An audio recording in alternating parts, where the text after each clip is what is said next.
students, once again I would like to welcome all of you, and today we are going to study another part of our first chapter, which is continents and oceans.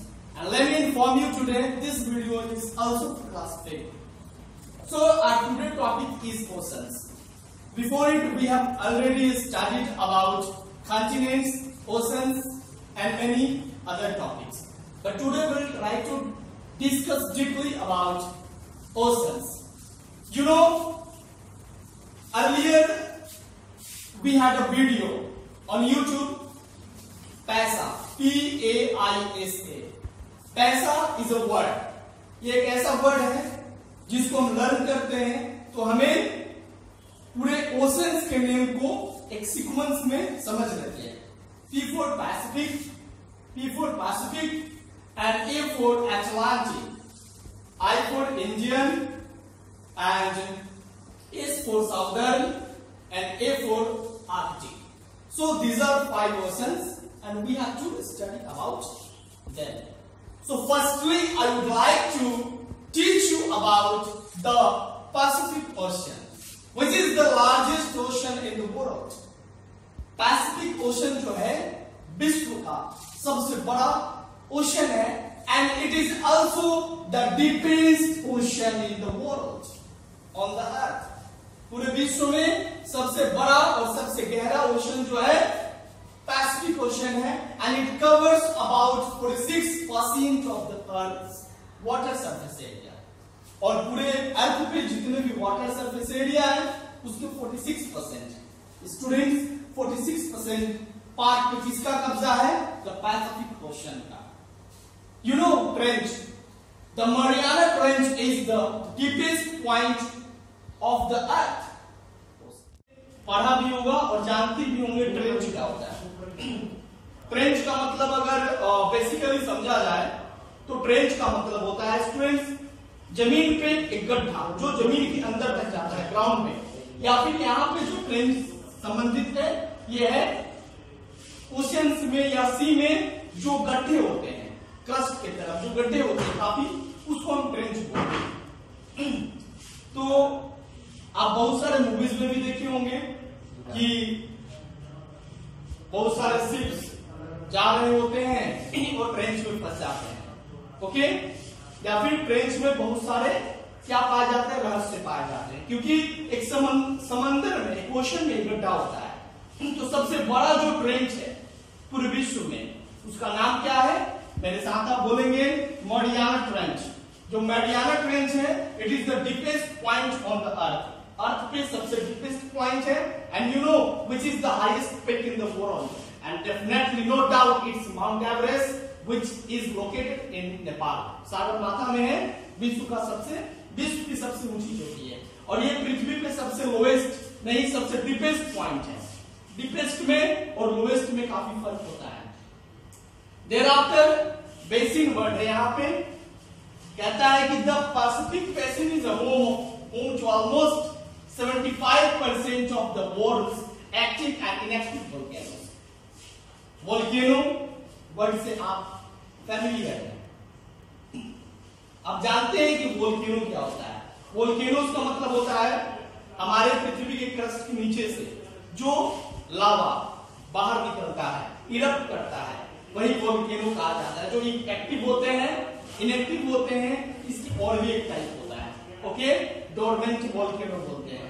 Okay, dead volcano जिसको inactive volcano बोलते हैं, active volcano. तो volcanoes के अलग अलग type होते हैं, आपने अर्लियर क्लासेस में पढ़ा भी है.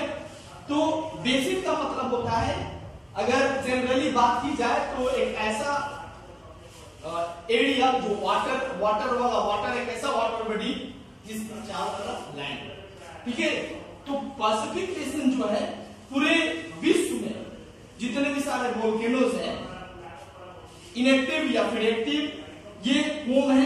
75% वैसे वोल्केनोस का होम है. ठीक है. Then after if you talk about its average depth, इस ओशन का जो एवरेज डेप्थ है वो 4200 मीटर. ओके स्टूडेंट्स, इस फैक्ट्स को आप मेमोराइज करें, नोट डाउन करें अपने नोटबुक में. नंबर आता है second. if I ask you which is the second largest ocean in the world, या तो आप क्या कहते हो? डेफिनेटली आप कहते हो sir it's Atlantic ocean.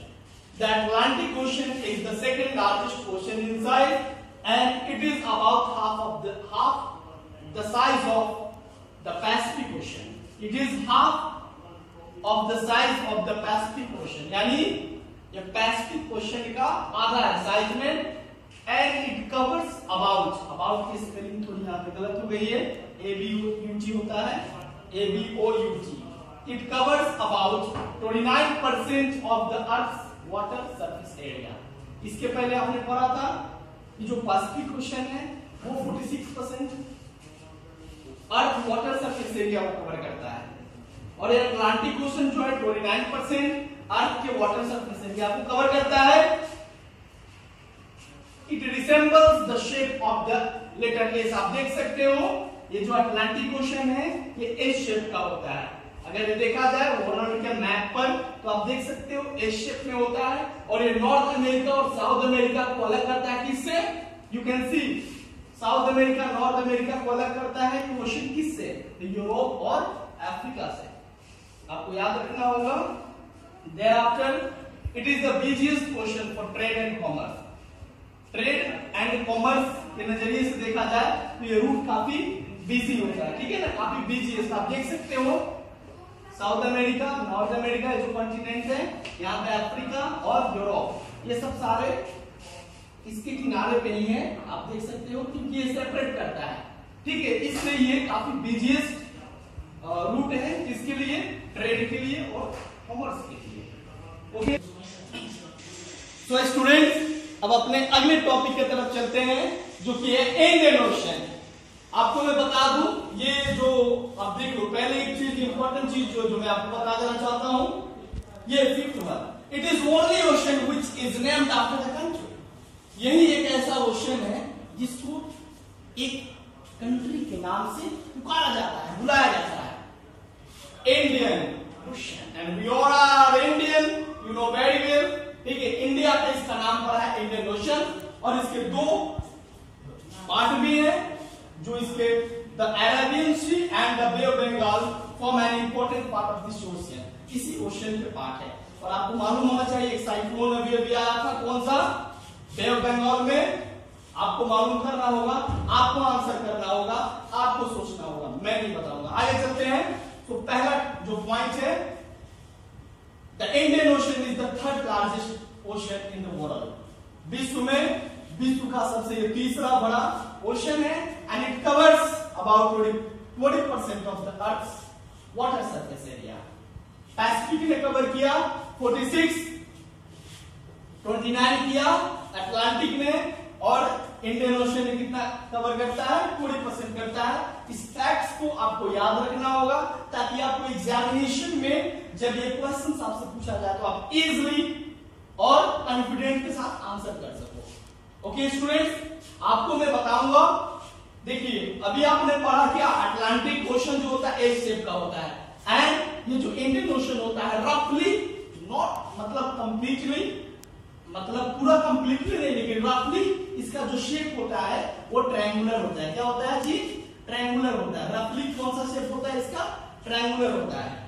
Okay, समझ गए आप? आगे चलते हैं और अनदर ओशन के बारे में पढ़ते हैं. ओके,